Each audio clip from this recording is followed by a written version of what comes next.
Hello hi, मैं अपर्णा शुक्ला। हमारा textile चल रहा है और टेक्सटाइल में हम लोग ने रेशम पढ़ लिया। मैंने इसके पहले 4 वीडियोज़ रेशम की 4 वीडियोज़ टेक्सटाइल की बना रखी हैं और एक आज मैंने एनसीईआरटी में मलेरिया डाला था और वो बेस्ट वीडियो है। उसको पढ़ना, सारा सुनना और नोट्स बनाना। नोट्स एक बार में नहीं बनाना, एक बार सुन लेना, उसके बाद दोबारा सुन के तब नोट्स बनाना, ठीक है। जब अगर पढ़ना हो तो पूरी वीडियोस देखो, ऐसे आकर और देखकर चले जाओगे तो कोई फ़ायदा नहीं होगा। जिसको पढ़ना है, जिसको सफलता पानी है, वो पूरी वीडियोस देखेगा। जिसको सफलता नहीं पानी है, जो नेक्स्ट टाइम का इंतज़ार कर रहा है, वो बीच में जाएगा। और नेक्स्ट टाइम कुछ नहीं होता, नेक्स्ट टाइम कभी नहीं आता। जो टाइम आया और चला गया वही टाइम सब कुछ है। नेक्स्ट टाइम अब आएगा नहीं। सरकार इस तरह से सारी चीज़ें अरेंज कर रही है कि हमारे तुम्हारे लिए अब कोई नेक्स्ट टाइम, इसलिए ये सोचना बंद करो कि अभी नहीं पढ़ेंगे, नेक्स्ट टाइम फिर फॉर्म आएगा। कभी नहीं नेक्स्ट टाइम हो पाएगा। तो अपनी ज़िंदगी बनानी है तो पढ़ो, पूरी वीडियो देखा करो। पूरी वीडियो देखने के बाद में नोट्स बनाया करो और नोट्स दूसरे के भरोसे रहने के बदले खुद की नोट्स बनाने की कोशिश करो। एग्ज़ाम ज़्यादा दिन नहीं है, इसलिए फटाफट से जो है 2 बार, 1 बार, जो वीडियो जितनी बार देख सकते हो देखो, पूरी देखो, लास्ट तक देखो कि एक आध पॉइंट कहीं ऐसा तो नहीं छूट जा रहा है, ठीक है।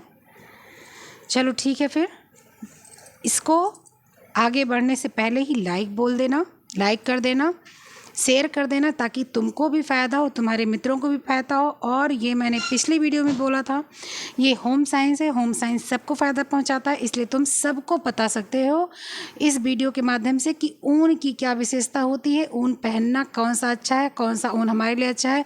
ऐसे फालतू कोई आता है फेरी वाला बोल देता है पश्मीना शॉल है तो ख़रीद ना लो दौड़ के, पश्मीना के बारे में जान लो। कोई बोलता है अंगूरा ऊन है तो ये ना समझ लो कि हाँ अंगूरा ऊन है, चलो ठीक है 400 में मिल रहा है ले लें। अंगूरा ऊन 400 में नहीं मिलता, आसान नहीं मिलना, ठीक है। तो इसके बारे में सब लोग जानेंगे और तुम भी जानो, तुम भी समझो, ठीक। चलो फिर शुरू करते हैं, ओके। तो ऊन के बारे में जानना शुरू करते हैं। सबसे पहले ऊन कौन सा रेशा है? ऊन जानते हो, यानी जानवरों का रेशा है। ऊन कहाँ से प्राप्त होता है? ऊन किससे प्राप्त होता है? बाल से प्राप्त होता है। ऊन प्राचीन काल के में जानवरों की खाल से ऊन को प्राप्त किया जाता था, क्योंकि जानवर का जो खाल रहता था वो इसी ऊन से ढका रहता था, तो इसी को छील कर ऊन प्राप्त किया जाता था, मिलता था। सबसे पहले क्या हुआ कि मेसोपोटामिया में ऊनी वस्त्र का निर्माण शुरू हुआ, इसीलिए मेसोपोटामिया को ऊनी वस्त्र कहा जाता है। यहाँ अति प्राचीन काल से भेड़ें पाली जाती थीं, उनके बालों से वस्त्र बनाए जाते थे। ईसा शताब्दी के पहली शताब्दी में सर्वप्रथम गडेरियों द्वारा मेरिनो जाति की भेड़ पाली गई और उसी से मेरिनो नामक ऊन मिला, प्राप्त किया गया। मेरिनो ऊन सबसे पहला ऊन है, ये मान के चलो। अगर क्वेश्चन में आता है कि सबसे पहला ऊन कौन सा है, तो मेरिनो ऊन, जो मेरिनो भेड़ के माध्यम से थ्रू मेरिनो नामक ऊन 13वीं शताब्दी में स्पेन में तैयार किया गया। यह मेरिनो ऊन जो है वो मेरिनो जात की भेड़ से प्राप्त होता है। जिन देशों में मेरिनो जात की भेड़ पाई जाती हैं वहाँ इस किस्म का ऊन तैयार किया जाता है। भारत में ऊनी वस्त्रों का प्रयोग प्राचीन काल से ही होता आया है। कश्मीर में निर्मित पश्मीना शॉल का उल्लेख महाभारत में भी मिलता है। अब इससे ये समझ सकते हो कि कश्मीर में जो पश्मीना शॉल बनती है वो महाभारत में अगर जिक्र है, इसका मतलब बहुत पुरानी है, आज की नहीं है, ठीक है। और पश्मीना शॉल हाथ से बनाई जाती है, अब तो थोड़ा बहुत मशीनों से भी बनाई जाती है, लेकिन पश्मीना शॉल बहुत हल्की होती है, ये हाथ से बनाई जाती है, इसलिए ये बहुत महंगी मिलती है। कई बार हमारे यहाँ फेरी वाले आते हैं और बोलते हैं अरे रे ये पश्मीना है, और हम पश्मीना समझ के उनको 1000-1200 रुपये में 3rd क्लास का ऊन खरीद लेते हैं। पश्मीना ऐसा नहीं कि आपको 1000 में 1000 में 1200 में मिल जाएगा, उसमें पैसा महंगा लगेगा, क्योंकि वो हैंडमेड है और सबसे अच्छा ऊन है, उससे मिलता है, ठीक है। क्या है कि अब अंग्रेज़ों का जब मुग़ल शासनकाल आया तो ये साले बादशाह लोग जो है अपना इधर उधर भेंट में दिया करते थे, लेकिन जब ब्रिटिश शासनकाल आया तो ये दब गया, इसका प्रोत्साहन दब गया, प्रोत्साहन नहीं मिला इसको। लेकिन जब ब्रिटिश काल ख़त्म हो गया और फिर भारत का जो है अंग्रेज़ों का काल ख़त्म हुआ, भारत स्वतंत्र हुआ, तो फिर ये जो है फिर ये संस्कार आगे बढ़े और ऊन का चलन होने लगा। आजकल ऊन का उत्पादन ब्रिटेन, संयुक्त राज्य अमेरिका, न्यूजीलैंड, दक्षिण अफ्रीका, अर्जेंटीना, ऑस्ट्रेलिया, भारत में पर्याप्त मात्रा में किया जाता है। ऊन ऐसे गुण ऊन में पाए जाते हैं जो मनुष्य उनको खुद नहीं बना सकता, मतलब उनको किसी रसायन द्वारा नहीं तैयार किया जा सकता है। जो ऊन ठंडा में गर्म करता है, और गर्म में तो फिलहाल ऊन ठंडा करता ही नहीं है, लेकिन एकाध भेड़ ऐसे भी हैं कि जिसके ऊन गर्म नहीं, जिसके ऊन जो है अगर उसको वो ऊन मतलब जो जानवर के ऊपर वो ऊन होता है, वो जानवर जो होता है उसको ऊन में उतनी समस्या नहीं होती। अगर उसका मौसम गर्म है तो उसकी शरीर का तापमान ठंडा रहता है, तो उसकी शरीर का तापमान गर्म रहता है। ठीक है। इसके बाद जो है प्राकृतिक रूप से उनकी रक्षा जानवरों की करता है ऊन, हवा से, बरसात से, पानी से, गर्मी से, धूप से, हर चीज़ से। ऊन के रेशे हीन उष्णता प्रवाहक यानी बैड कंडक्टर ऑफ हीट होते हैं। बैड कंडक्टर ऑफ हीट मतलब हो गया कि वो शरीर की गर्मी को बाहर नहीं निकलने देते, शरीर की गर्मी को बाहर नहीं निकलने देते। इसीलिए ऊन गर्मी में सर्दी में पहने जाते हैं गर्मी प्राप्त करने के लिए। अगर इनसे शरीर की गर्मी बाहर निकल जाती तो ये गर्मियों में भी उपयोग किए जा सकते थे, लेकिन ये गर्मियों में उपयोग नहीं किए जाते हैं। क्यों? क्योंकि ये बैड कंडक्टर ऑफ हीट होते हैं, यानी इनकी जो ऊष्मा होती है वो शरीर से बाहर नहीं निकलती। ऊन प्राप्ति के साधन क्या है? ऊन प्राप्ति के साधन है ऊंट से मिलता है, भेड़ से मिलता है, हिरण से मिलता है, लोमड़ी से मिलता है, किसी से, बहुत जानवरों से ऊन प्राप्त होता है। एक जानवर होता है मैरिनो, एक जानवर होता है मैरिनो, वो तो मैंने आपको पहले बता दिया कि सबसे पहला ऊन मैरिनो से प्राप्त हुआ। इसके बाद कई जानवर ऐसे होते हैं तो दुर्लभ प्रजाति के, दुर्लभ मतलब जो बहुत ही ऐसी प्रजाति हैं कम दिखने वाली, उनसे मिलते हैं। जैसे एक होता है विकुना ऊँट, विकुना ऊँट मैं दिखाती हूँ, ये है विकुना ऊँट। विकुना ऊँट है ये बहुत दुर्लभ प्रजाति है। इससे जल्दी जानवर दिखता नहीं है। इससे बहुत महंगा कोट, मिंक कोट बनता है जो विश्व में गिने चुने अमीरों के पास है। समझ गए? इससे दुनिया का सबसे महंगा कोट कौन सा कोट बनता है? मिंक कोट बनता है। कौन सा कोट बनता है? मिंक। इससे दुनिया का कौन सा कोट बनता है? मिंक बनता है, मिंक, जो दुनिया का सबसे महंगा कोट है, दुनिया का सबसे महंगा कोट है। ठीक है, मिंक दुनिया का सबसे महंगा कोट है। ये कौन सा है? ये है विकुना। देखो कितना सुंदर है विकुना। विकुना कहीं क्रीम कलर का होता है तो कहीं भूरे रंग का होता है, कहीं हल्का भूरा होता है। तो विकुना इसी तरह जाति का ऊँट है। वैसे ऊँट कहा जाता है इसको, लेकिन ये ऊँट से ज़्यादा ये लामा भेड़ की तरह दिखता है। ठीक है, ये विकुना हो गया। विकुना के बाद क्या है? अंगोरा बकरी। अंगोरा बकरी ये है। अंगोरा बकरी क्या है? अंगोरा बकरी जिससे बालों से ऊनी रेशे प्राप्त होते हैं, अंगोरा बकरी कहलाती है वो। उसके बाल अंगोरा कहलाते हैं। इसके बाल को मोहेर भी बोलते हैं। इसके बाल को क्या बोलते हैं? इसके बाल को मोहेर भी बोलते हैं। कभी भी पूछा जाए मोहेर ऊन या मोहेर बाल किससे प्राप्त होता है, तो अंगोरा बकरी से मोहेर प्राप्त होता है। अंगोरा बकरी के ही बाल को मोहेर भी बोलते हैं। इसके बाल सूक्ष्म, कोमल, लंबे, मतलब छोटे भी होते हैं, कोमल भी होते हैं, लंबे भी होते हैं, चमकदार भी होते हैं, सुंदर भी होते हैं, अच्छे कोट के माने जाते हैं। ठीक है, इसके बाद कश्मीरी बकरी आती है। कश्मीरी बकरी भी ऐसी ही होती है। कश्मीर में भी ठंड पड़ती है। कश्मीर की बकरी भी मोटी तगड़ी होती है। कश्मीरी बकरी के बाल भी उत्कृष्ट श्रेणी में आते हैं, अच्छे में आते हैं। इसको नामकरण भी कश्मीर से बनने वाले महीन शॉल पर रखा गया है। कश्मीरी बकरी हिमालय से तिब्बत क्षेत्र, चीन तथा विश्व के उत्तर पश्चिमी भाग में पाई जाती है। ठीक है, इसके बाद क्या है? ऊँट। कौन सा ऊँट? बैक्ट्रियन ऊँट। कौन सा ऊँट? बैक्ट्रियन ऊँट। ये कहाँ गया? ये है बैक्ट्रियन ऊँट है।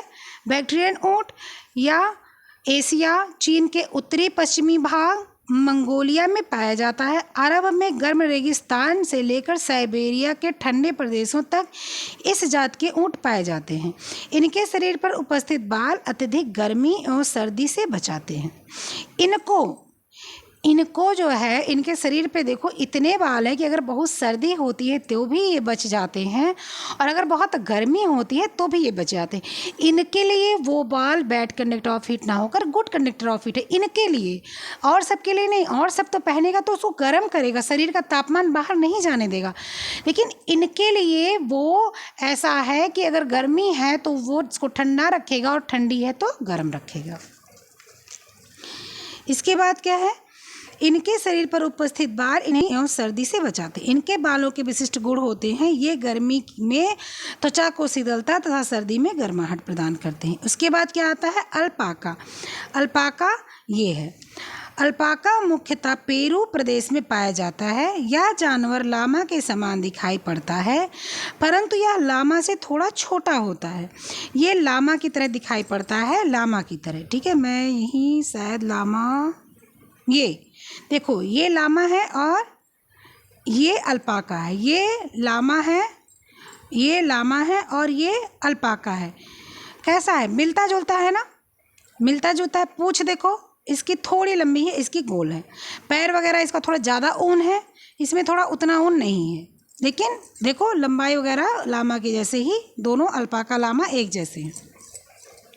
फिर क्या बोल रहा है कि इसके बाल लंबे, कोमल एवं घने होते हैं। इनके बालों से प्राप्त रेशे का लंबाई 10 से 12 इंच होता है। कितना होता है, इनके बालों के रेशे की लंबाई कितनी होती है, 10 इंच से 12 इंच इनके बालों की लंबाई होती है। किसके, अल्पाका के बालों की लंबाई होती है, ठीक है। फिर अंगोरा खरगोश। अंगोरा खरगोश देखो, अंगोरा खरगोश मूलतः फ्रांस में पाया जाता है। इसकी कुछ विशेष जातियां टर्की में भी पाई जाती हैं। यह घरेलू किस्म का खरगोश होता है, अतः इन्हें बड़े पैमाने पर फ्रांस के घरों में पाला जाता है। इनके बाल अत्यंत श्वेत, कोमल, बारीक, मुलायम, सूक्ष्म व रेशम के समान चिकने और चमकदार होते हैं। इनके बालों से उत्तम श्रेणी के ऊनों की प्राप्ति होती है। अब ये खरगोश कौन सा खरगोश है, अंगोरा खरगोश। देखो कितना सुंदर अंगोरा खरगोश, ये पूरा गोल मटोल सा है। इसके शरीर में बाल बहुत हैं, देखो बाल मतलब हर खरगोश के शरीर में बाल बहुत होते हैं, लेकिन इसके शरीर में बाल बहुत ज़्यादा हैं। ये फ्रांस के घरों में पाया जाता है, अतः इनसे बच्चों के गर्मी के ऊन बनते, स्वेटर बनते हैं बच्चों के लिए। बच्चों के जो स्वेटर होते हैं ये काफ़ी मुलायम है, तो काफ़ी मुलायम है तो इससे क्या बनेगा, बच्चों का स्वेटर बनेगा, बच्चों का स्वेटर बनेगा इससे, क्योंकि काफ़ी मुलायम है। इनके रेशे अन्य रेशों के साथ मिलकर बहुमूल्य कोट या वस्त्र तैयार किए जाते हैं, ठीक। फिर क्या है, फिर है लामा। मैंने लामा अभी दिखाया था ना, ये है लामा।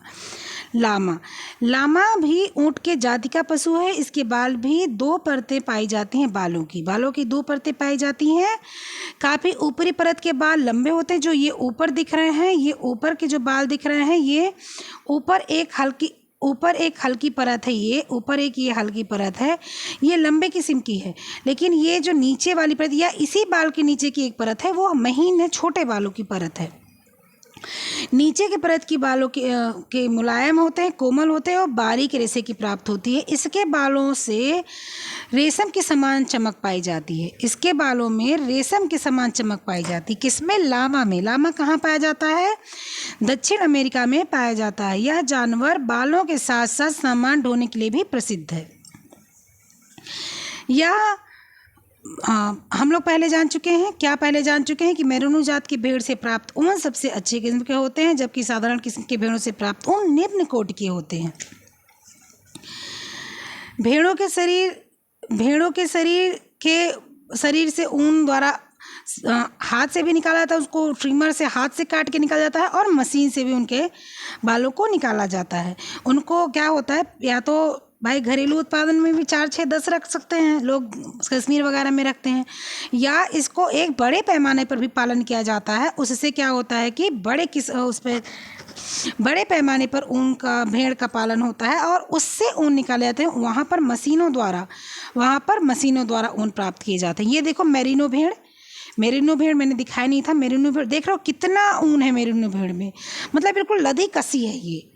इसके बाल उतारे जाएंगे तो एकदम पतली दुबली सी लगने लगे। ये बाल से ढकी हुई है, अंदर ये इतनी मोटी है नहीं, ये बाल से ढक के इतनी मोटी हुई है।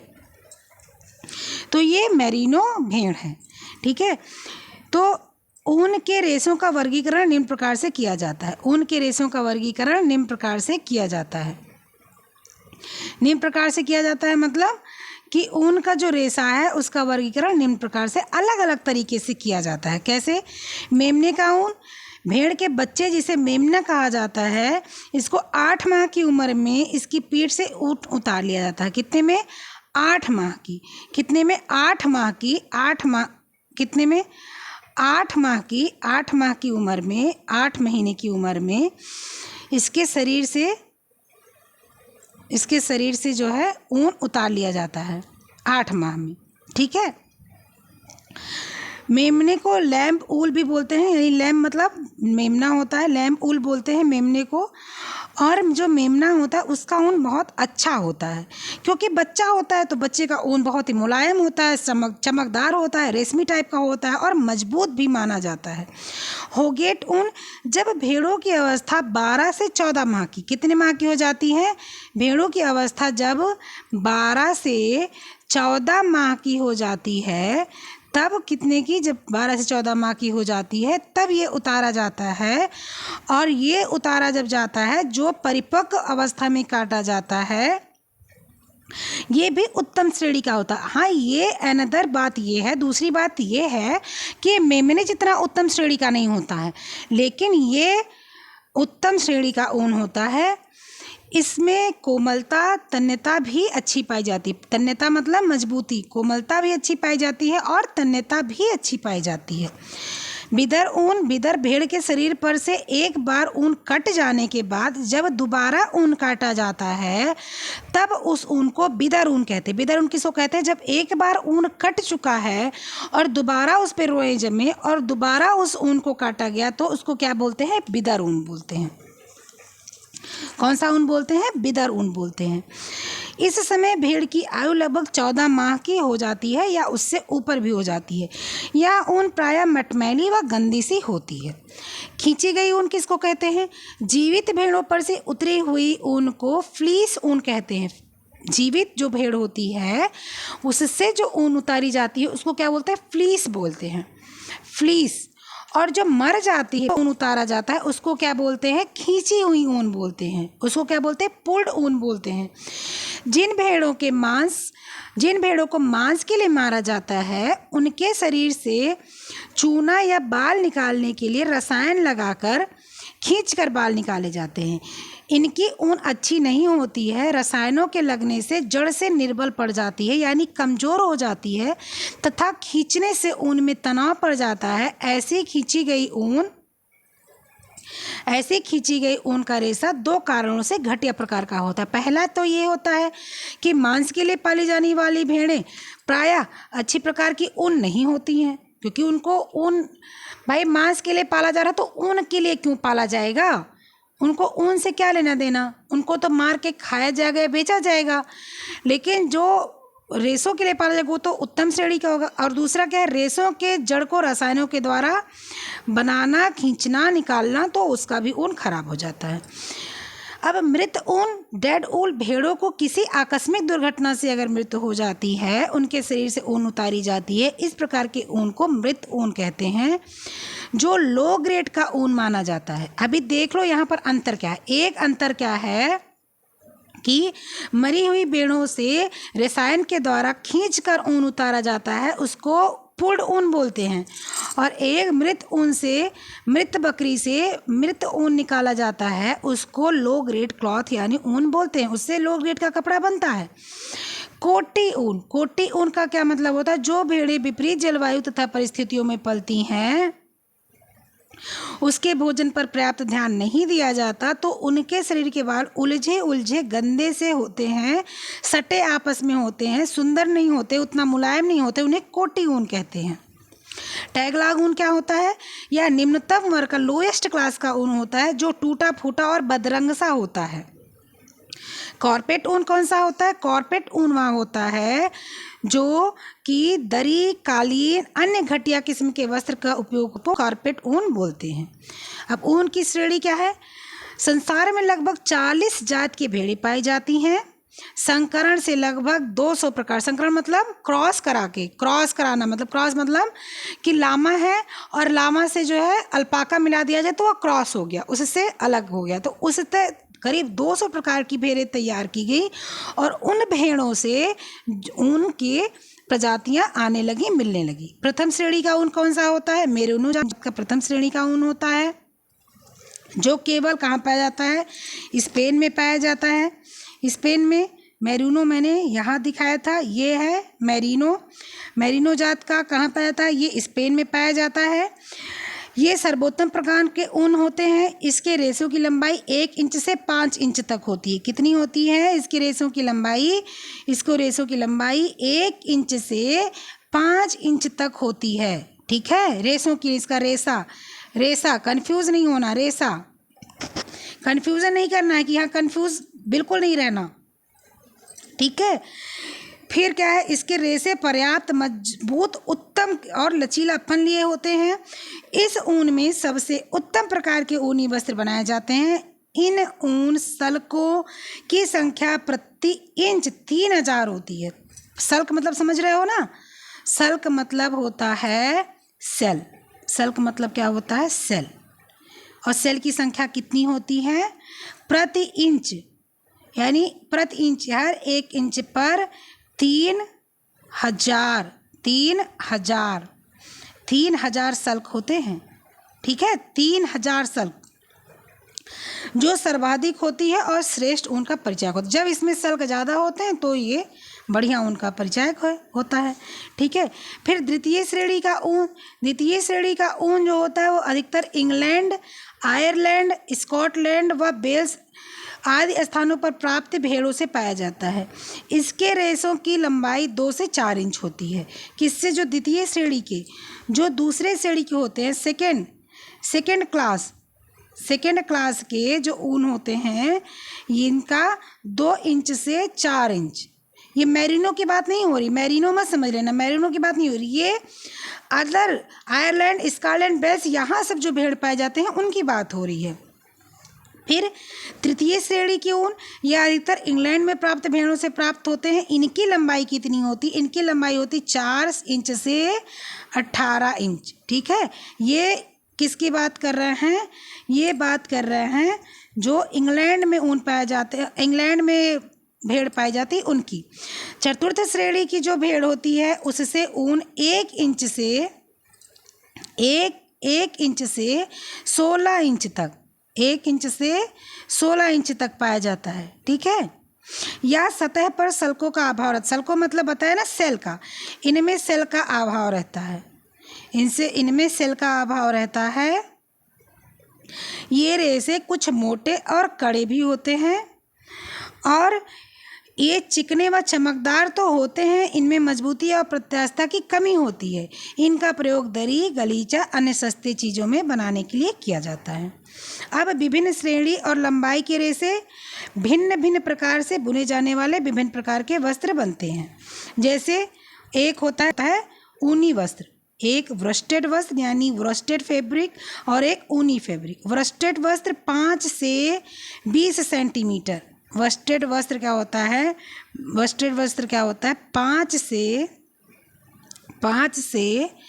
20 सेंटीमीटर जो है इसकी लंबाई कसकर बटे हुए ऊन के रेशे बुने जाते हैं। इसको 5 से 20 सेंटीमीटर तक इसको खूब कसकर बुना जा सकता है। इन्हें बनाने की तैयारी भी विशेष प्रकार की जाती है। क्या किया जाता है? पहले लंबे लंबे रेशों की धुनाई एवं कंघी करके समांतर किया जाता है। लंबे लंबे रेशों को जब समांतर कर जाता है तो खूब अच्छी तरह से धागे को बांटकर अधिक ऐंठन से धागे को पतला और चिकना किया जाता है। इससे बना वस्त्र चिकना सतह वाला होता है। बहुधा यानी बहुत जगह ऐसा भी होता है कि ऐसे विशेष या ट्विल बुनाई की में रहते हैं। इसमें इसमें चमक लाने के लिए विशेष रूप से तैयार किया जाता है। ऐसे वस्त्र साधारण ऊनी वस्त्रों से हल्के होते हैं। बटे हुए ऊन से बने होने के कारण ये पर्याप्त मजबूत होते हैं। बटे हुए ऊन होने का मतलब इनको जो है अलग अलग कई छोटे छोटे बड़े बड़े ऐसे ऐसे ऊन इकट्ठा करके और फिर मिलाकर और उसको मतलब ऐंठ कर फिर ऊन को तैयार किया जाता है, फिर बनाया जाता है, तो इससे वो कपड़े मजबूत होते हैं। नरम, रोएदार और बनावट इसकी कुछ बिना नमूने की ट्विल की बुनाई, जैसे ट्विल बुनाई जैसी लगती है लेकिन नमूना जैसी नहीं लगती है। ये बटे हुए ऊन के कपड़ों से अधिक गर्म करते हैं क्योंकि ये थोड़ा उससे अच्छे किस्म के होते हैं। इसकी रचना में छोटे छोटे लगभग 5 सेंटीमीटर लंबे रेशों का प्रयोग होता है। इनमें रेशों को पूर्ण रूपेण समांतर तथा कंघी करके सीधा करने की कोई आवश्यकता नहीं होती है। इसकी बटाई भी अधिक नहीं की जाती है। धागों का ही इस प्रकार से वस्त्रों का प्रयोग होता है कि ढीले बटे धागे से ही कम ऐंठन देकर कपड़ा बनाया जा सकता है, जो मजबूत कम होता है लेकिन गर्म ज़्यादा करता है, अच्छा होता है। इनकी ऊपरी सतह चिकनी होती है और टेढ़ी मेढ़ी रोएदार भी होती है। जब अधिक टिकाऊ नहीं होते लेकिन इनसे पुलोवर, स्वेटर, शॉल, कार्डिगन आदि बनाए जाते हैं। अब वस्टेड ऊन और ऊनी वस्त्र में अंतर क्या है? वस्टेड ऊन और ऊनी वस्त्र में अंतर क्या है? वस्टेड ऊन और ऊनी वस्त्र में अंतर क्या है? वस्टेड ऊन जो होता है, वस्टेड ऊन जो होता है, वस्टेड जो होता है वो लंबा होता है, लंबा होता है, ठीक है। इसके बाद इसके रेशे धुनाई तथा कंघी की जाती है। कड़ा वेफ्टन दिया जाता है। तनन सामर्थ्य अधिक होता है। प्रायः धागे रंजित किए जाते हैं। कहने का मतलब है इसको कंघी करके पहले बराबर किया जाता है, फिर इसको कड़ा किया जाता है, थोड़ा सा मतलब मजबूत बना जाता है, फिर तनन सामर्थ्य अधिक होती है, मतलब इसमें मजबूती अधिक होती है, या धागा रंगा जाता है, अधिकतर रंग किया जाता है। रेशे समांतर स्थिति में होते हैं। धागे चिकने तथा अच्छी ऐंठन वाले होते हैं। इसके धागे चिकने तथा अच्छी ऐंठन लिए होते हैं। इनकी सतह चिकनी, कठोर, खुरदुरी होती है, मुलायम नहीं होते हैं। इनकी बुनाई अधिक घनी होती है। अस्पष्ट बुनाई नमूना मुख्यतः कभी कभी सादी ट्विल पर दिखता है। इस पर लोहा यानी आयरन अधिक समय तक कायम रहता है। अगर इस पर गर्मी प्रेस कर दिया जाए तो यह अधिक समय तक रहता है। यह महंगा धागा सिले हुए पोशाकी पहनावे के लिए उपयुक्त होता है। यह महंगा होता है। उष्ण जलवायु देशों में पहनने के कोटों व सूटों, सलवारों, कामकाज में पहनावे के लिए अच्छा रहता है। ये मजबूत होता है तो इसलिए इसमें कामकाज किया जा सकता है। जैसे कश्मीर वगैरह में बकरी वगैरह चराते हैं तो कैसे एक लबादा टाइप का कपड़ा पहनते हैं, तो अब ऐसा काम करना है एकदम रफ टफ वाला, तो उसमें मजबूत ऊनी तो चाहिए।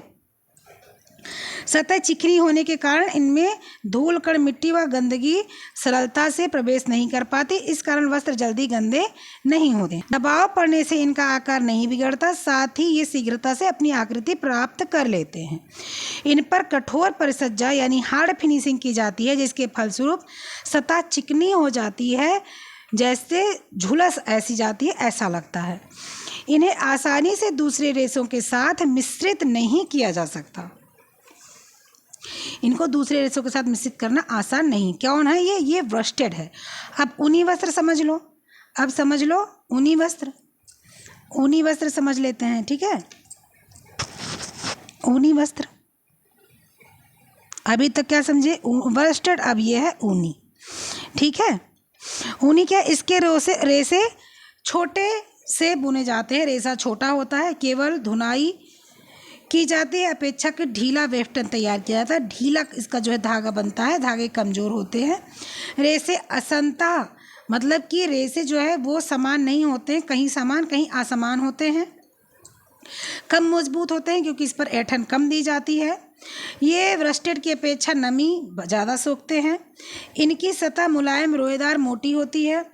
अस्पष्ट नमूना प्रायः सादी बुनाई, कभी कभी ट्विल वस्टेड वस्त्रों का धागा गढ़ना कम होती है। इसमें धागा कम लगता है, जितना वस्टेड में लगता है, जितना ट्विल में लगता है उतना इसमें नहीं लगता, धागा कम लगता है। इनकी आकृति वस्टेड के समान होती है, दबाव पड़ने के स्थान पर ढीला हो जाता है। वस्टेड वस्त्रों की अपेक्षा अधिक गर्म होता है किंतु उतने चिर अस्थायी नहीं, तो मतलब ये उतना मजबूत नहीं होता है। ठीक है। फिर घटिया धागा प्रयोग किया जाए तो वस्टेड ऊन से ये सस्ता होता है। खेलों, उपयोगी वस्त्रों, जैकेट, स्वेटर, कंबल आदि के लिए ये उत्तम रहता है। सतह खुरदुरी होने से इनमें धूल, कण, गंदगी ये सब जल्दी समाहित हो जाते हैं। शीघ्रता से साफ भी हो जाता है। दबाव पड़ने पर ये अपने आकार पर आ जाता है। रेशे खिंच जाते हैं तो पुनः अपनी आकृति नहीं प्राप्त कर पाते। इन पर हल्की परिसज्जा की जाती, जैसे भाप देना, रोए उठाना आदि। रेशे को अन्य रेशों के साथ मिश्रित करके वस्त्र बनाया जा सकता है। अब ऊन का उत्पादन कैसे होता है? ऊन का उत्पादन कैसे होता है? प्रारंभिक ग्रीष्म काल में भेड़ों को नहलाकर स्वच्छ किया जाता है। जब इनकी ऊनों भेड़ों से जब ये चाहे ये हुए, चाहे ये हुए, चाहे ये हुआ, चाहे ये इस पर समझ लो कि भेड़ की बात हो रही है। तो ग्रीष्म काल में भेड़ों को नहलाकर स्वच्छ किया जाता है। उसके कुछ सप्ताह उपरांत कुछ सप्ताह बाद इनके ऊन को हाथों या यंत्रों से काट लिया जाता है। ऊन घुघराली होती है, एक दूसरे से गुथी होती है। जब ऊन काटने वाला व्यक्ति ऊन काटता है तो बिना टूटे हुए परत के रूप में निकाल देता है, जिससे फ्लीस भी कहते हैं। अगर कोई समझदार चतुर कारीगर है तो यंत्रों की सहायता से लगभग 100 से लेकर 200 भेड़ों तक की ऊन उतारने में समर्थ होता है एक दिन में। अगर एक कुशल या जो है यांत्रक है, अगर कुशल कारीगर है तो वो आराम से 200 तक भेड़ों की ऊन उतार सकता है। भेड़ों की परत हटाकर उस जो है ऊन, उसे ग्रीस ऊन कहते हैं। जो ऊन उठता, क्योंकि उसमें ऑयल, गंदगी ये सब रहता है तो ग्रीस ऊन बोलते हैं, इसीलिए उसको। ऊन विभिन्न श्रेणियों की होती हैं। ऊन की जो श्रेणियाँ होती हैं, भेड़ों की जात, उसकी देखभाल तथा जलवायु अधिक कड़ी और तारनुमा होती है। कहने का मतलब जो जलवायु होती है, जो ऊन के श्रेणियों की, भेड़ों की जात की जलवायु होती है, वो कहीं कड़ी होती है, कहीं अच्छी होती है, कहीं जो है जैसी भी होती है। जलवायु के अनुसार ऊन होता है, कहीं कड़ा होता है, कहीं मुलायम होता है, कहीं तार की तरह होता है। ऊन में चमक रेशम जैसी होती है तो सही है। किसी का भी बाल देख लो, कुत्ते, बिल्ली, किसी का बाल चमकता रहता है। ऐसी ऊन का प्रयोग कंबल तथा गलीचे बनाने के लिए किया जाता है। ठीक है। जो भेड़ें नम जलवायु की होती हैं उनके ऊन कोमल परत के रूप में निकलते हैं तथा उनमें चमक का अभाव होता है। ये ऊन से वस्त्र बनाने में काम में लाया जाता है। जो ऊन फ्लीस की तरह निकाले जाते हैं उनसे क्या होता है, छोटे निम्न कोटि के कपड़े बनते हैं। और जो ऊन अच्छे से निकाला जाता है, ठीक है, साधारण भेड़ों से निकाला जाता है, उनसे जो है क्या होता है, जो नम जलवायु की होती हैं उनसे क्या होता है कि अच्छे वस्त्र बनने लायक ऊन निकाली जाती है।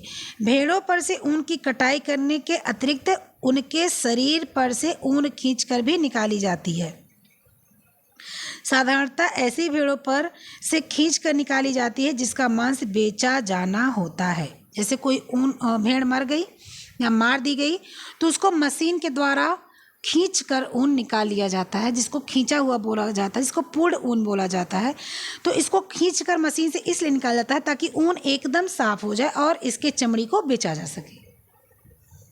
ठीक है। अमेरिका में अप्रैल व मई माह में, इंग्लैंड में जुलाई में, ऑस्ट्रेलिया में सितंबर माह में ऊन की कटाई की जाती है। ऊन के कटाई से पहले भेड़ों को साफ पानी से नहलाया जाता है। कीटनाशक युक्त पानी उनसे उनको धोया जाता है। ऊन काटकर उतारने के बाद दो प्रकार से किया जाता है। हाथ द्वारा कटाई की जाती है, मशीन द्वारा कटाई की जाती है। ऊन दो प्रकार किया जाता है, एक हाथ द्वारा, एक मशीन द्वारा। सबसे अच्छी ऊन भेड़ के बगलों मतलब पैर के नीचे, बगलों या पैर के नीचे की या गले के दोनों साइड को भी बगल बोलते हैं, उनसे भी प्राप्त होता है।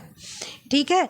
एवं कंधों से प्राप्त होता है। कंधों यानी जो गर्दन है उसके पास से प्राप्त होता है।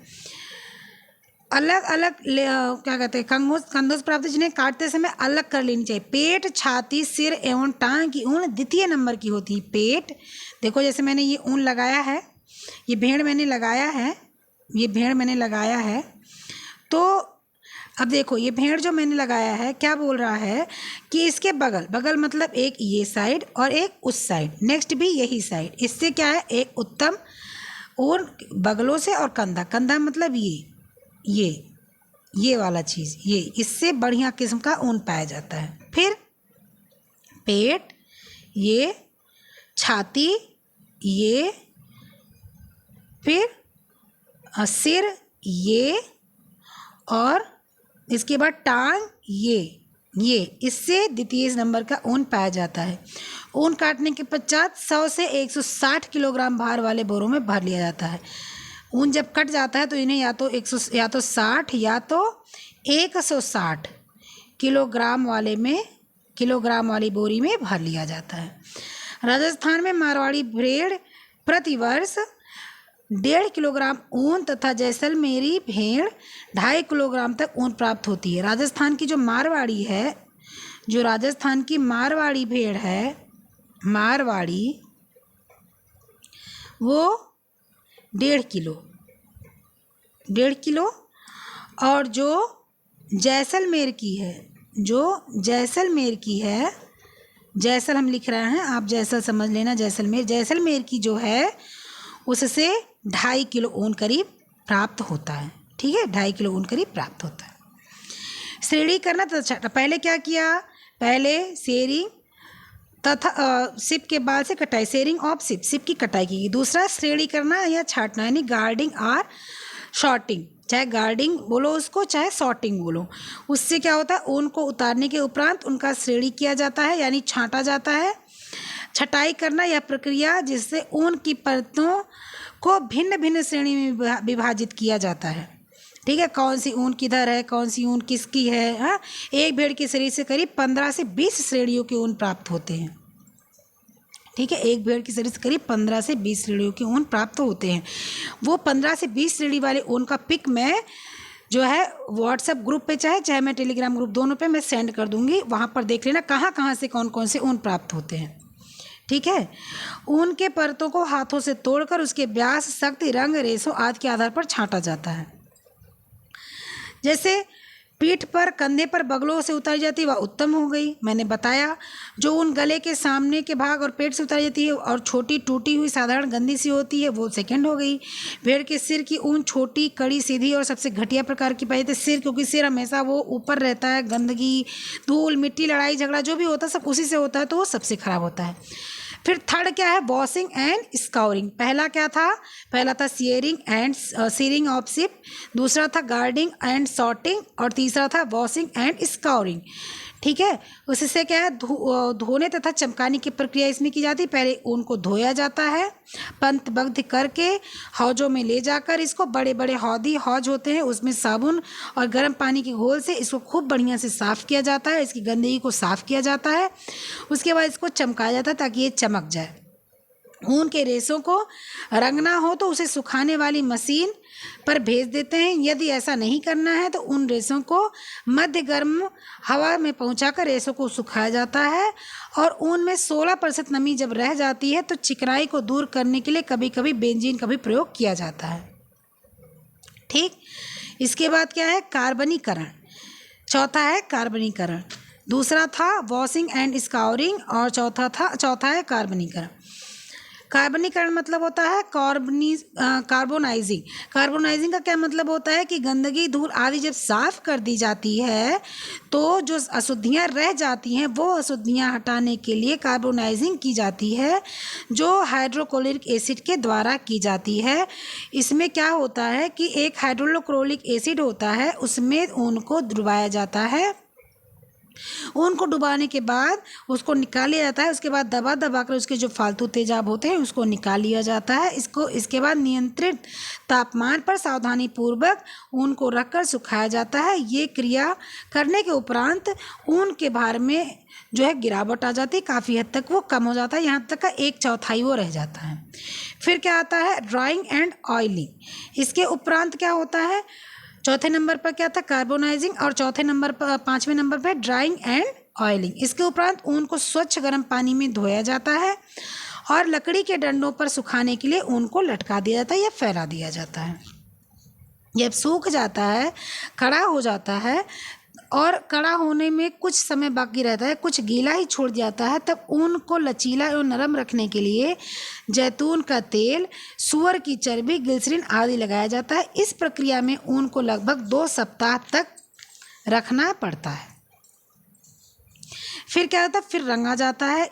इस क्रिया के बाद रंगा जाता है, डाई किया जाता है, रंग चढ़ाया जाता है, फिर धुनाई किया जाता है, गार्डनिंग किया जाता है। स्वच्छ की हुई रुई का ऊन का धुनाई किया जाता है। धुनाई करने के पश्चात जो है इसको जो है जिनमें तार के हजारों जो है दांत जैसे बने रहते हैं, उनसे इनको कंघी की जाती है, साफ किया जाता है। इसके बाद इनको अलग अलग अवस्था में बांटा जाता है। किसके बाद, धुनाई करने के बाद। धुनाई के करने के बाद कॉम्बिंग की जाती है। कॉम्बिंग एंड गेलिंग, कॉम्बिंग करने मतलब कंघी करना, कंघी करके इसको बराबर किया जाता है, श्रेणी में लगाया जाता है। फिर इसमें गेलिंग की प्रक्रिया की जाती है। गेलिंग की प्रक्रिया होती है कि इसको हर प्रक्रिया को 1 इंच से 4 इंच तक रेसे को जो है रेसे को अलग हट जाने तक समांतर दशा में आ जाए, तब तक ऐसा करते हैं कि जो है रेसा एकदम बराबर हो जाए।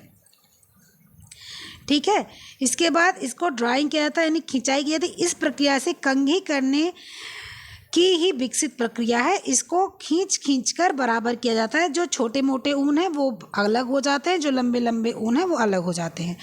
उन छोटे ऊनों का अलग पोनी बन जाता है, लंबे ऊनों का अलग पोनी बन जाता है। फिर हो जाता है रोलिंग। रोलिंग मतलब घुमाना मतलब कताई करना। इसके बाद इसकी कताई की जाती है, यानी इसको ऐंठन दी जाती है। हल्का, मोटा, पतला, तेज जो भी दिया जाता है इसको ऐंठन दिया जाता है। और ऐंठन के बाद ये जो होता है ये धागा बन जाता है। फिर क्या हो जाता है, ऐंठन दिया जाता है, धागा भी नहीं बनता, अभी इसमें ऐंठन दिया जाता है। फिर क्या होता है, फिर वोर्स्टेड धागे का उत्पादन होता है। इस प्रक्रिया में ऊन के रेशों को रोलरों के माध्यम से निकालकर दांतों की सहायता से अलग अलग किया जाता है। वोर्स्टेड धागों की कोमलता होना आवश्यक है, क्योंकि पहले बताया कि वोर्स्टेड धागा कोमल अगर नहीं होता तो अच्छे श्रेणी का ऊन नहीं बनता है।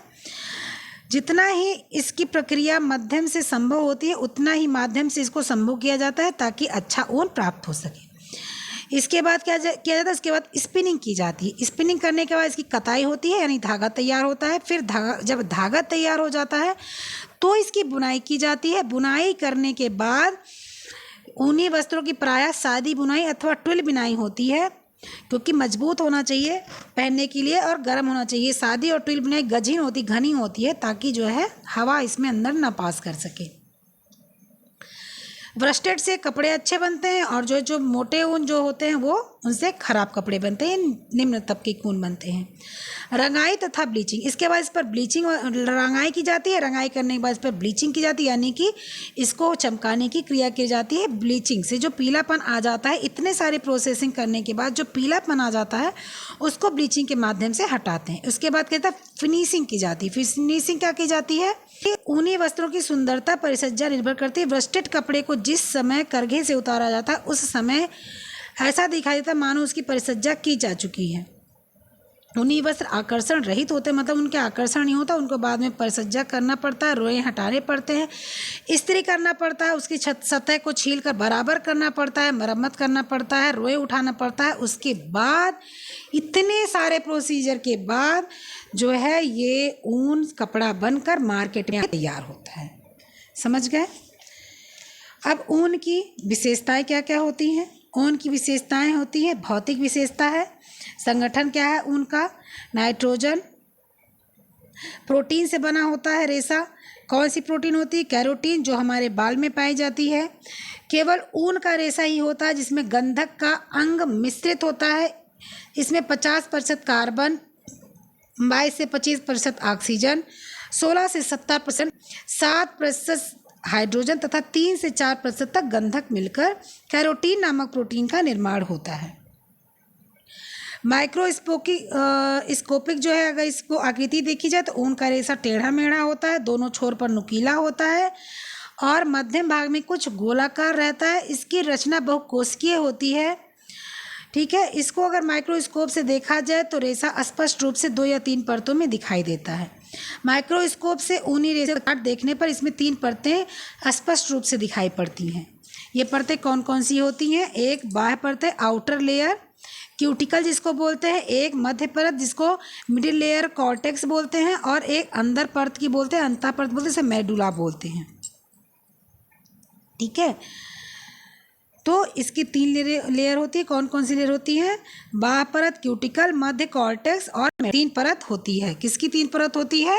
ऊन की 3 परत होती है। ठीक है, ऊन की कितनी परत होती है? 3 परत होती है। ऊन की 3 परत होती है। फिर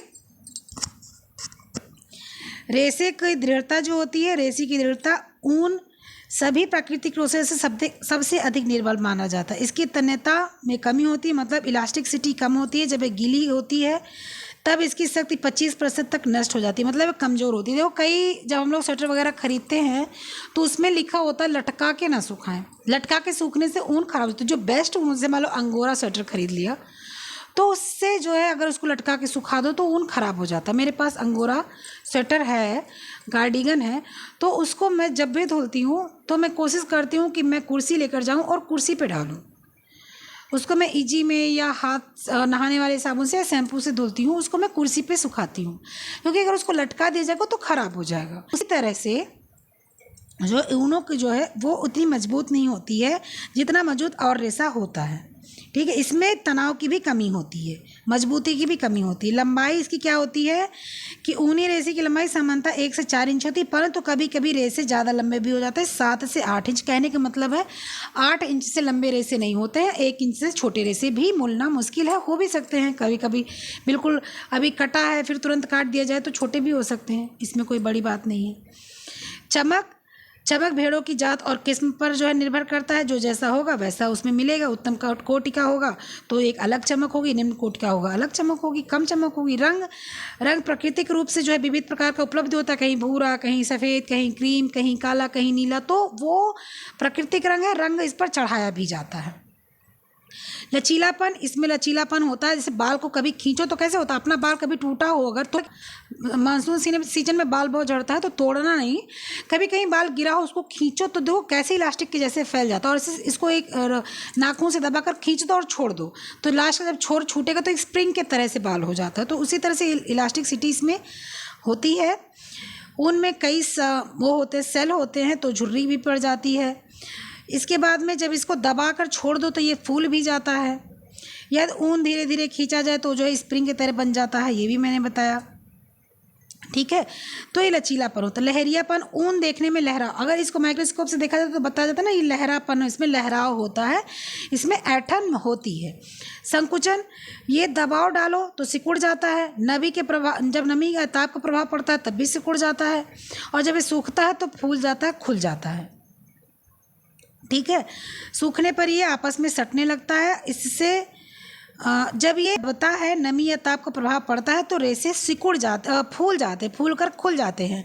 लेकिन जब ये सूख जाते हैं, एकदम से सूख जाते हैं, एकदम धूप में रख दो एकदम से एकदम बढ़िया सूख जाता है, सिकुड़ जाता है। घर्षण का प्रभाव इस पर पड़ता है, क्योंकि ये रेशा होता है, बाल होता है, तो घर्षण इस पर नुकसानदायक होता है।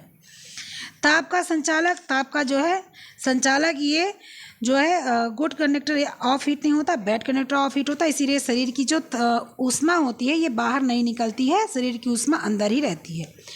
धूप का प्रभाव इस पर पड़ता है। धूप के प्रभाव से ये रंग उड़ जाता है और रेशा भी कुछ कमज़ोर हो जाता है। कीड़े का प्रभाव और फफूंदी, इसमें फफूंदी नहीं लगती, इसमें कीड़ा लगता है। अगर इसको गर्मी ठंडक में पहनने के बाद ऐसे ही रख दो, बिना धुले रख दो, बिना जो है नेफ्थलीन बॉल डाले, मतलब फुनैन की गोली डाले रख दो, तो क्या होता है ऊन में कीड़ा लगता है, कीड़ा खा लेता है ऊन और ऊन खराब हो जाता है। क्योंकि ऊन में प्रोटीन होता है, तो जो है ऊन खा लेगा कीड़ा, खराब हो जाएगा। फिर सूखे तथा ताप का प्रभाव क्या पड़ता है, ऊनी वस्त्र पर इस्त्री नहीं करनी चाहिए, इस पर जो है हानिकारक प्रभाव पड़ता है। वस्त्र पर इस्त्री का प्रत्यास्थता, इलास्टिसिटी इस पर होती है, अच्छी होती है, या अपनी मौलिक लंबाई से 3 से 40% अधिक तक खींचा जा सकता है। इसके बाद वो दोबारा अपनी स्थिति में आ जाता है। इसलिए नाप न होने के बावजूद भी जब ऊन पहनो तो ऊन फैल जाता है। प्रतिस्कंदता, जो मैंने बोला दबा के छोड़ो, तो दबा के छोड़ने पर जो ये दोबारा से फूल जाता है। ऊन की बॉल लो, जैसे ये ऊन की बॉल है, ये ऊन की बॉल है, इसको दबाओ और बस छोड़ दो, फिर दोबारा इसी जो है आकार में आ जाती है। सिकन प्रतिरोधकता, ऊन में सिकन प्रतिरोधी होता है, सिकन पड़ता है, कम पड़ता है, सिकन बहुत कम पड़ता है। बिल्कुल जो ऊन बनावटी इसमें कॉटन वगैरह मिला रहता है वो सिकुड़ता है, अगर प्योर ऊन है तो वो नहीं सिकुड़ता है। सफाई व धुलाई, सफाई आसान होती है, कोई समस्या नहीं होती, हल्के साबुन से धुलना चाहिए। कोशिश करो तो इजी और जो है उससे क्या बोलते हैं, अरे नहाने वाले साबुन से, शैम्पू से, इन सब से धुल लो तो ज़्यादा अच्छा है। ठीक है। अब रासायनिक विशेषता क्या होती है? अम्ल का प्रभाव, अम्ल का प्रभाव इस पर तेज पड़ता है, अम्लों का प्रभाव, अम्लों इस पर जो है कम करना चाहिए, नहीं तो इस तरह से खराब हो जाते हैं। धुलाई व रंगाई में प्रयुक्त होने वाले साधारण घोल ऊन को हानि नहीं पहुंचाते, लेकिन जो है ज़्यादा अगर उस पर अम्ल डाल दो तो ऊन खराब हो जाते हैं। क्षार का प्रभाव, क्षार का प्रभाव भी हानिकारक होता है, रेशा कमज़ोर हो जाता है, पीला पड़ जाता है। फिर स्वच्छ करने की सामग्रियों का प्रभाव, अगर जो है ज़्यादा कास्टिक उसमें पड़ा है, ज़्यादा जो है सोडियम है तो भी खराब हो जाता है, इसलिए हल्के साबुन से धुलना चाहिए। ब्लीचिंग वगैरह कम करना चाहिए, हल्का करना चाहिए। रंगों के प्रति सादृश्य, ऊनी वस्त्र पर रंग जो है वो जल्दी चढ़ते हैं। इन्हें क्रोम रंगों से रंगने से, क्रोम मतलब हल्का सा ब्राउन या इस सब रंग रंगने से चढ़ता जल्दी है और आसान भी होता है। पसीने का प्रभाव, ऊनी वस्त्र पसीने से अगर वस्त्र लगा हुआ है तो बिना धोए ना रखें, अगर बिना धोए रखेंगे तो इसमें कीड़ा लग सकता है। अब विशेषता देखो क्या होती है, तन्यता बनी रहती है, भीगा होने पर कमज़ोर हो जाता है और ऑक्सीडाइज हो जाता है। अगर जो है इसको ढंग से पसीना वगैरह न उसको अगर हटाया जाए, शोषकता इसमें अधिक होती है, क्षार से कमज़ोर हो जाता है, सूखे ताप से हानि होती है, अधिक प्रेस नहीं करना चाहिए, शीघ्र दहन नहीं होता, जल्दी जलता नहीं, लेकिन गर्म होने से खराब हो जाता है। उपभोक्ता के लिए इसका महत्व क्या है? वस्त्र अपनी स्वाभाविक दशा में ऊन 40% तक कम हो जाती है तथा रेशम 5% तक। गीला ऊन जो होता है इसकी शक्ति 40% कम होती है और रेशम की 5%। क्लोरीन यानी ब्लीच करने पर हानि पहुंचती है, धूप के प्रभाव से जो है सफ़ेद वस्त्र पीला पड़ जाता है। अच्छा विषवाहक होता है, ठंड में आरामदायक, आर्द्र जलवायु में गंधक को सोख लेता है, पसीने से वस्त्र कमज़ोर हो जाता है, सूखे ताप से ऊन कड़ी हो जाती है और रंग खराब हो जाता है, आग की लपट हटाते ही जान तो रेशा जलना बंद हो जाता है। ठीक है। अब मैं कुछ चीज़ें और बता देती हूँ। ठीक है। कुछ चीज़ें क्या हैं वो ये जान लो कि ये तो हमने जो समझा वो समझा कि किस किस जानवर से ऊन प्राप्त होता है, किस किस जानवर से ऊन नहीं प्राप्त होता है, क्या कैसे होता है। अब सोचो कंबल किससे बनता है, अब सोचो दरी कालीन किससे बनती है। तो कंबल किससे बनता है? जो ऊन बिल्कुल से लास्ट क्वालिटी के, फोर्थ क्वालिटी के होते हैं, जिससे रेशा नहीं बन सकता है, उन्हें प्रेस करके मशीन के द्वारा दबा दिया जाता है, उसको नमदा बोलते हैं। फोर्थ क्लास एकदम बेकार सा ऊन मिलता है, उससे नमदा बनता है, नमदे से कंबल वगैरह बनता है। ये जो है कुछ है तो नमदा बिल्कुल ही लोअर क्लास के ऊन से जमा कर बनता है, समझे? ठीक है। अब बाल रेशों में ऊन के सभी गुण पाए जाते हैं। साधारण बाल ऊन से अधिक महंगे होते हैं, ऊन के भी वो बनते हैं, स्वेटर वगैरह बनते हैं, और ऊन जो होते हैं वो महंगे भी होते हैं। ऊँट का बाल बहुत बढ़िया होता है, इनसे वस्त्र बहुत अच्छा बनता है। ठीक है। इसमें मिश्रित करके वस्त्र बनता है। लामा का बाल बहुत अच्छा होता है, कि बहुत अच्छा वस्त्र इससे बनता है। अल्पाका का बाल, अल्पाका बहुत अच्छा जानवर होता है, इससे भी वस्त्र बनता है। ठीक है। और अल्पाका का जो है लंबाई होती है 15.24 सेंटीमीटर से 27.94 सेंटीमीटर तक लंबा होता है। अल्पाका का रेशा 2 प्रकार का होता है, कोमल ऊन भी होता है और कड़ा भी ऊन होता है। अंगोरा खरगोश भी होता है, अंगोरा बकरी भी होती है, इन सब से भी ऊन प्राप्त होता है। अब मेरे ख्याल से ऊन के बारे में आपको कुछ नहीं बचा होगा। देख लो, दोबारा देख लो। ये है अल्पाका, अंगोरा बकरी जो बहुत, इससे अंगोरा को ऊन प्राप्त होता है। मेरिनो भेड़, जो मेरिनो बहुत जो है रेयर ऊन प्राप्त होता है। ये अंगोरा खरगोश बच्चों का स्वेटर बनता है। ये है लामा, लामा बहुत अच्छा ऊन देती है। ये अल्पाका बहुत अच्छा ऊन देती है। ये बैक्टीरियन घोड़ा वो ऊँट है, ये भी बहुत अच्छा ऊन का प्राप्ति का स्रोत है। ये ब्यूकुना है, इससे मिंक कोट बनता है जो विश्व का सबसे महंगा कोट है। मेरे ख्याल से ऊन में अब कुछ नहीं बचा है। ठीक है। तो ये 1 घंटे की वीडियो हो गई है, इसको देखना समझना, जो नहीं समझ में आता है व्हाट्सएप पर मेरे पूछना। मेरा व्हाट्सएप नंबर है, मैं बार बार देती हूँ, 55836597। ये मेरा व्हाट्सअप नंबर है। मेरा टेलीग्राम नंबर है, मेरा टेलीग्राम लिंक है, ग्रुप लिंक है अपर्णा सिस्टर TGT PGT। ठीक है, वहाँ पर जाकर मुझसे क्वेश्चन पूछ सकते हो, कोई समस्या होती है तो पूछ सकते हो। मैंने 2 वीडियो डाल दी, सुबह NCERT की वीडियो डाल दी मलेरिया के ऊपर। इस टाइम मैंने अपनी टेक्सटाइल जो मैंने शुरू किया हुआ है वो टेक्सटाइल को मैंने आगे बढ़ाया है। आज ऊन मैंने ख़त्म कर दिया है। अब आगे क्या बचता है, अब आगे आएगा जो वानस्पतिक रेशा ख़त्म हो गया, अब आएगा आगे मानवकृत रेशा, कृत्रिम रेशा आएगा, जो मैं कल से पढ़ाऊँगी। कोशिश करूँगी मैं जल्दी से जल्दी टेक्सटाइल ख़त्म कर दूँ, क्योंकि समय ज़्यादा नहीं है, इसलिए आप लोग भी मेहनत कीजिए। और मेरे मेहनत को एप्रिसिएट करने के लिए लाइक, शेयर एंड सब्सक्राइब। ठीक है, अब मैं चलती हूँ। ओके, पढ़ते रहिए, खाते पीते रहिए, मस्त रहिए और खुश रहिए। जो नहीं आता है वो मेरे व्हाट्सएप ग्रुप पे पूछिए। ओके, चलो बाय।